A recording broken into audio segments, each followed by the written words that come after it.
What is your emergency? A bulldozer levels a building in Granby, Colorado. Then another. And another. It's part of a meticulously planned citywide demolition project. The bulldozer went crazy. But this plan wasn't put together by city engineers or construction workers. Just received a 911 call reporting that there is an out-of-control bulldozer. It's the brainchild of an angry man with a grudge against a lot of local people and businesses. They can't tell who's driving it, but there is someone inside. The man inside this armor-plated bulldozer is Marv Heemeyer. As horrified townspeople run for their lives, Heemeyer wrecks buildings and vehicles one after another.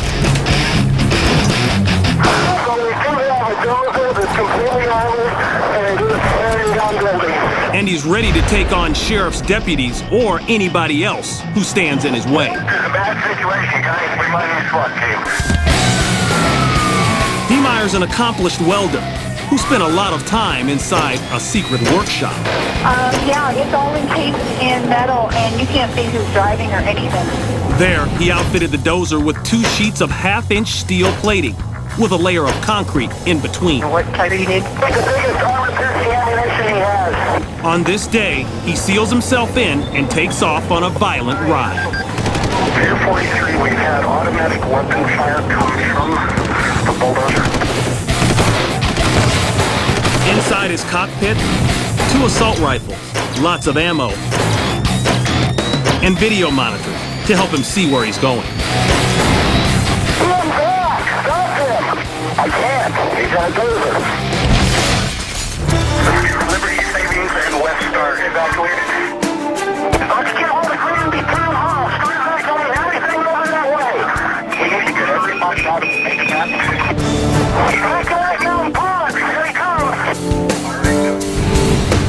A bank, a hardware store, a concrete factory, even the town hall. And especially the police department. The one thing all of those places have in common, Heemeyer feels he has been wronged by these businesses or the people who own them. He even exacts revenge on the home of the town's former mayor. He does have armor-piercing weaponry. Deputies and SWAT teams try everything. But even armor-piercing bullets can't penetrate Marv Heemeyer's homemade metal and concrete shield. You want to try to box him in? At one point, a heavy equipment operator decides to put a stop to the carnage. He climbs behind the wheel of his front-end loader and gets set to take on the armored bulldozer. But quickly, the operator finds himself in an industrial-sized game of chicken. Heemeyer speeds ahead, aiming directly for the blockage. Realizing his intentions, the loader attempts to flee, but the armored dozer gives chase. Ramming the tractor off its path, it steams ahead to its next target. Authorities seize the narrow opportunity, using the front loader truck to block the dozer in. The civilian operator hurries to safety. Forced to continue ahead, Heemeyer pushes his creation to the limit. The bulldozer grinds to a halt under the rubble of a steel building. Its engine has called it quits. As authorities try to get into the cab of his homemade tank, Marv Heemeyer takes his own life. It takes officers several hours and a cutting torch to finally get inside the cab. None of the townspeople are hurt, but the price tag on this rampage is about $7 million.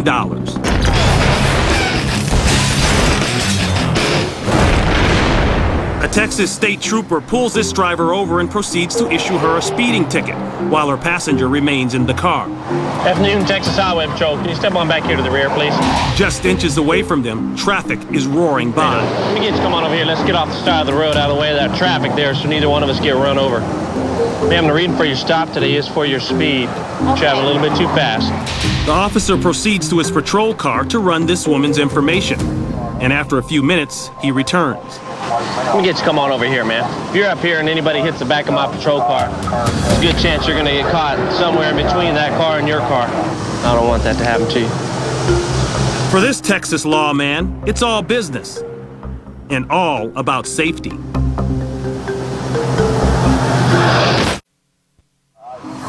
A Texas trooper issues a speeding ticket at the side of a busy freeway. Let me get you come on over here, man. If you're up here and anybody hits the back of my patrol car, there's a good chance you're gonna get caught somewhere in between that car and your car. And if you're not caught in between, you may still get struck by one of the vehicles. I don't want that to happen to you. The cop's priority is to protect and serve. See? Just like that. The immense impact launches the van onto two wheels, seemingly defying the laws of physics by not flipping over. The driver then pulls over to the side of the road. The woman is unharmed. The woman's passenger will be hospitalized. Her car is totaled, but there is one piece of good news. Is this a rental car? Yes, it See? Just like that. What you're looking at is the biggest industrial disaster in American history. Almost 600 people are dead. 2,000 more are homeless. 500 homes have collapsed, and 1,100 cars are destroyed. This destruction all traces back to a small fire on a docked ship. April 16th, 1947, Texas City, Texas. A fire has erupted on the ship SS Grand Camp and threatens to ignite 2,300 tons of the highly flammable chemical fertilizer ammonium nitrate stowed inside the cargo hold. The crew tries to extinguish the flames, but has little effect, and the fire continues to grow. The local fire department of 27 volunteers arrives and attacks the blaze. But the flames are relentless. The firemen are unaware of how critical the situation has become, and scores of curious onlookers are seen only a few yards from the inferno.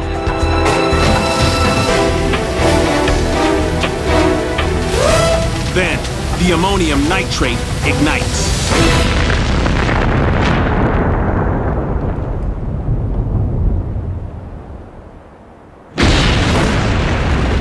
Two explosions, seconds apart, detonate with the energy release of 21,000 tons of TNT, equal to the atomic bomb dropped on Nagasaki, Japan. Emergency crews and firemen from across the state arrive to help. Much of the town is on fire, and hundreds are in need of medical treatment. By nightfall, the volatile situation takes a turn for the worse. A freighter, also loaded with ammonium nitrate, has caught on fire. Firefighters risk their lives to douse the flames, knowing another major explosion could detonate at any moment.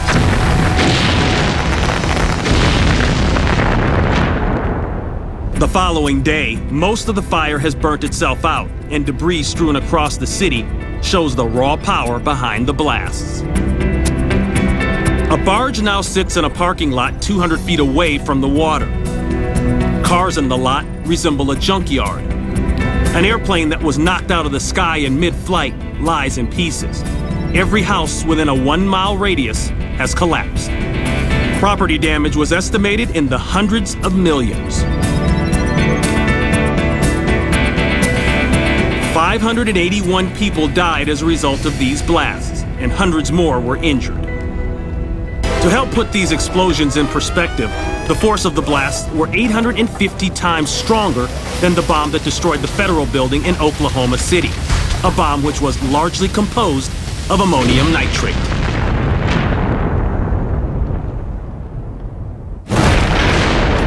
White Sands, New Mexico. Rumors of Nazi efforts to develop weapons of unimaginable power led to the creation of the Manhattan Project. A furious arms race ensues, and the costly war drags on. In 1945, the Allies created the plutonium fission bomb, codenamed Trinity. This 4-ton bomb is hoisted onto the top of a 65-foot tower. The seconds tick by as Chief Scientist J. Robert Oppenheimer looks on in anticipation for an outcome no one can truly predict. Some have even suggested the remote possibility that the nuclear reaction will ignite the Earth's atmosphere. One thing is certain, something is about to happen that no human being has ever witnessed. At 5:29 a.m., the Trinity bomb detonates with the explosive force of 20,000 tons of TNT.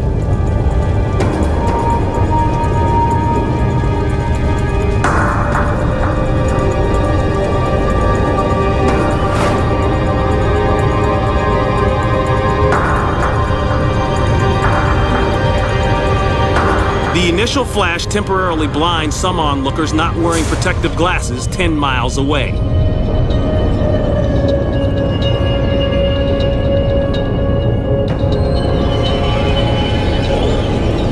Scientists at the base camp described a wall of heat as hot as an oven, washing over them nearly 40 seconds before the roar of the shockwave could be heard. The shockwave was felt over 100 miles away from the blast site. Windows rattled 200 miles away. Civilians unaware of the highly classified test saw the desert night turn to day and thought they were under attack. Temperatures at the center of the blast near 10 million degrees Fahrenheit, approximately 910 times hotter than the surface of the sun. Within minutes, the mushroom cloud had reached the height of 7.5 miles. The intense heat of the blast fused the sand at the site into a radioactive glass, later known as trinitite.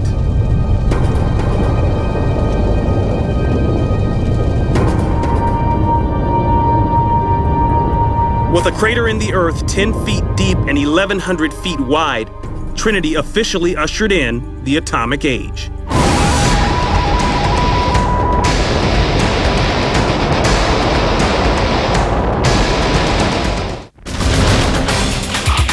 接下来，一场世界强权之间的科技大赛，见证北美重型机器与欧洲钢铁巨兽的火爆大对决。超猛机器王欧美大赛接着播出。